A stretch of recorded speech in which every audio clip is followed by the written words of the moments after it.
দুইটা পাপ করলে তাহাজ্জুদের নামাজেও দোয়া কবুল হবে না।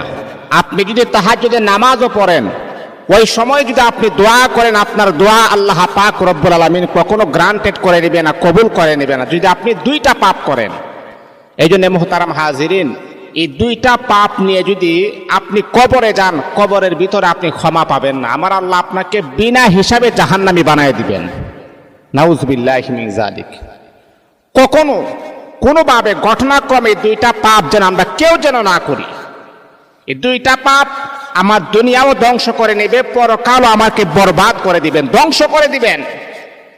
এই দুইটা পাপ নিয়ে যদি আপনি নামাজ পড়েন, দান সদকা করেন, সোনার মদিনায় হজ করেন, আপনার হজ, আপনার দান সদকা একটা বিষয়ে কবুল হবে না যদি এই দুইটা পাপ আপনি করেন।